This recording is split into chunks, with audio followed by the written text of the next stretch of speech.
What's good, YouTube? It's Tatum Martin here.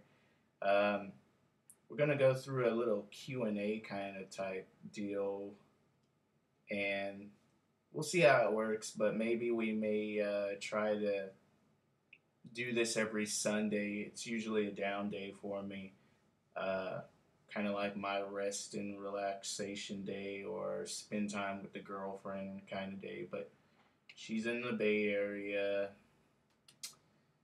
so that sucks. Anyway, um, I get questions all the time, which is great from you guys. I really appreciate all the feedback, good, bad, whatever. I'm really trying to get better at this whole YouTube thing, but I got a question, and I get a lot of questions, but this one was the one that was the very top at the inbox, so I just chose to maybe do a video on this one. But to those who did ask me questions, you know this more than I do. I get back to you, and I am going to get back to all of your other questions today, I promise. But since this one was at the very top of the inbox, we're going to make this one the video response. How's that? That's cool, huh? Yeah. So, okay, here we go. We got Unheard Productions asking this question. He uses Cubase mainly. He never found a good way to work with the drums and they're layering them within Cubase. And then he says, I'm also used to FL Studio. It's a fine drum sequencer, but I have a motif that's screaming to be used in Cubase. Cool, because I used to have the same problem in the very beginning stages when I did have I had a motif. I loved FL Studio. I loved messing with the drum pattern sequencer in FL Studio. I loved it. And I had the same problem. And I also ended up getting Cubase too somewhere along the lines when I had a motif. One really important thing though, when you're using your motif, I don't know if you have a mixer right now, but at some point you're going to want to use a mixer, and you're going to go out of your motif into the mixer, and you're going to go from your main outs of your interface into the mixer as well. And the reason is because you're going to be saving you're going to be saving so much sound quality, and that's going to be really beneficial to you because it's going to be less work that you have to do on mixing. So just kind of keep that in mind. Not a lot of people know about what you can really do within Cubase and its rewire potential that you have in there. When you rewire in Cubase, you can rewire FL Studio. So basically, your host program is going to be able to control everything, but you can still do your patterns in there. Now, here's what you do. You're going to open up Cubase first, and let's say hypothetically you want to start out your drums, but you really want to use that pattern sequencer of FL Studios within the host Cubase. Rewire that. You're going to rewire FL Studio from within Cubase. And then you'll notice this one thing, that you'll be able to call up your drums just as you would in FL Studio naturally. You'll be able to call up your drums from your hot list on the left side, all those folders you have, I'm sure. And pretty much once you hit play, you'll hear those drums with your track that you're going to start tracking out.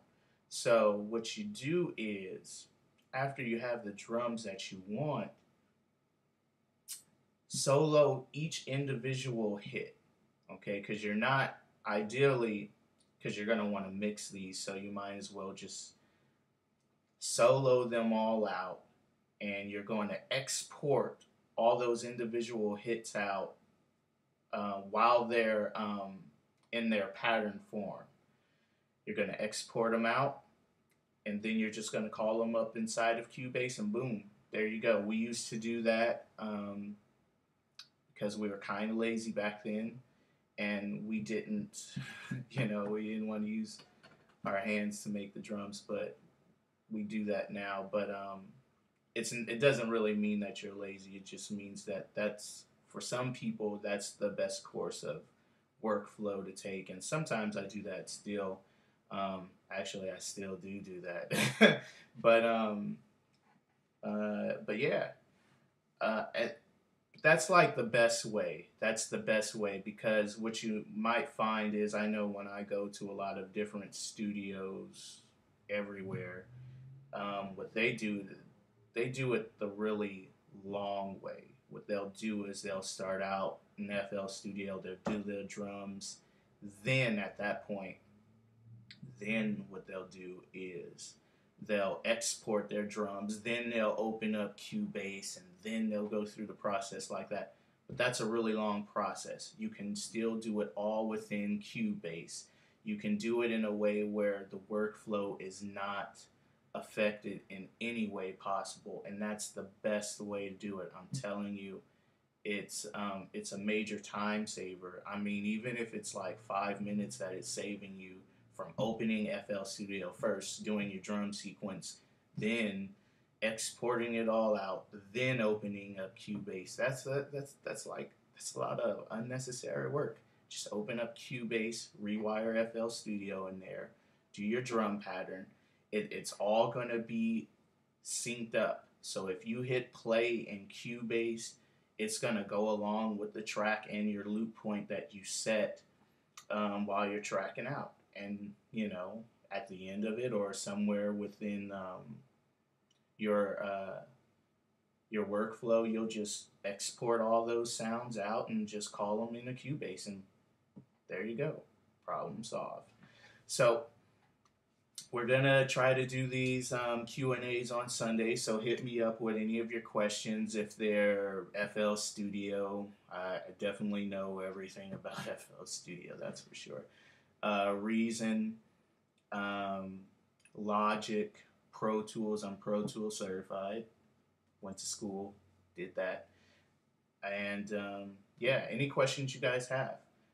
Shout out to those in New York and in the East Coast that had to go through Hurricane Irene. I have some really dear friends out there, and they're fine. And we all kind of wish you guys the best of luck in the situation. I was looking on the news, and it seems like everything's going to be okay. There's only certain areas affected by the power lines that kind of came down, but our thoughts and our prayers definitely go out to all of you guys on the East Coast, or anyone in general affected by Hurricane Irene. So with that, we're going to kind of put a close to the Q&A. Love you guys. Thanks for all the support. Love, hate, whatever. Can't please everybody. See ya.